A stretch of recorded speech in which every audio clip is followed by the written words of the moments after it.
Hello, everyone, and welcome.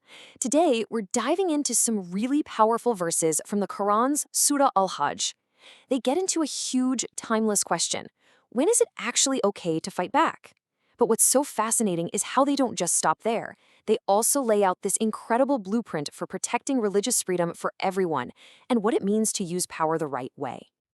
I mean, this is a question that every civilization and probably every single one of us has to wrestle with at some point, right? The verses we're about to walk through give a surprisingly detailed and principled answer, one that has been thought about and debated for centuries. Now, to really get why these verses are such a big deal, you have to know the backstory. For years and years in Mecca, the early Muslims faced persecution, and the instruction was always to be patient, to endure. But then everything changed when they migrated to Medina. It was a whole new situation, and that new reality needed new guidance. This was that moment. Okay, so let's break this down. We're going to walk through it in 5 parts. We'll start with that key moment when permission was finally given. Then we'll look at exactly why it was justified. From there, we'll see how this whole idea expands to protect all faiths. After that, we'll dig into the responsibilities that come with having power. And we'll wrap it all up with a pretty powerful warning from history. So first up, we're looking at this absolutely groundbreaking moment. After all those years of enduring oppression, this is the very first time permission was given to engage in defensive fighting. And here it is. This is the moment. The very first time.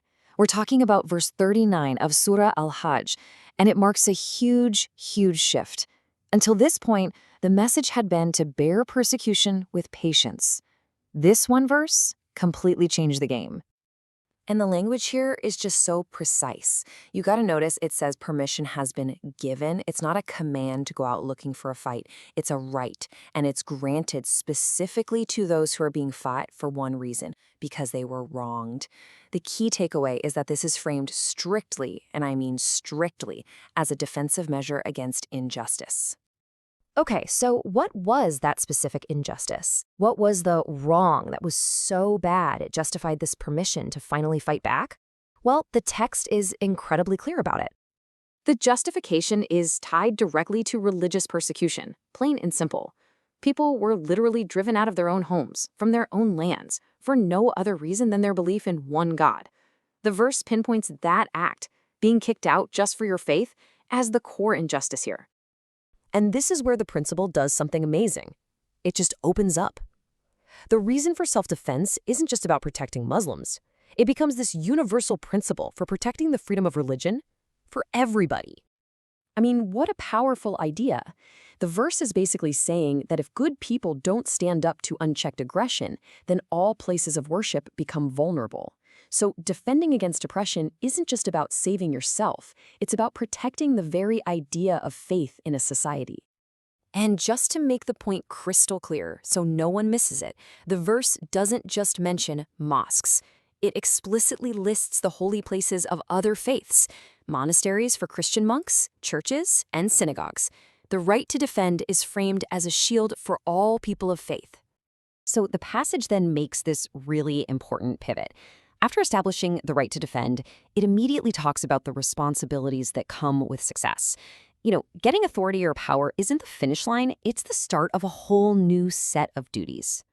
So, what happens if those who are wronged are actually victorious? Well, verse 41 says that with power comes responsibility.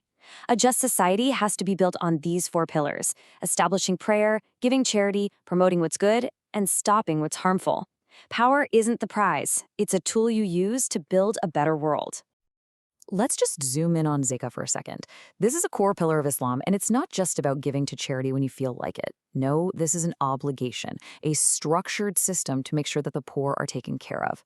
By making it a duty of those in power, the verse is essentially saying that a just government must have social justice and care for the vulnerable baked into its very foundation. And finally, the passage just zooms way out and looks at the grand sweep of history. It delivers this powerful warning by reminding the listener about what happened to past communities who went down the wrong path. So the verses start listing off these past nations, the people of Noah, Ad, and Thamud, all the way to those who rejected Moses. The point isn't just to give a history lesson. It's to show that there's a recurring pattern in human history. What happens when societies turn their back on moral guidance and embrace injustice? And that pattern is laid out as a really clear three-stage cycle. First, a community rejects the truth and oppresses the believers. Then, they get a period of time, a sort of reprieve, to think it over and change their ways. And finally, if they stick to their path, they face the consequences: retribution. In the Quran points to actual physical evidence, the ruins of past civilizations.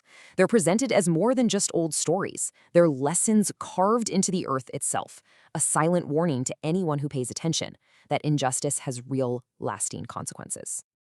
So, when you put it all together, what started out as a permission to fight becomes this deep, ethical framework. It's about defending the oppressed, sure, but it's also about protecting freedom for everyone, using power responsibly, and actually learning from the past. And it leaves us all with a pretty powerful question. In our own times, are we really paying attention to these patterns? Thanks for joining me today.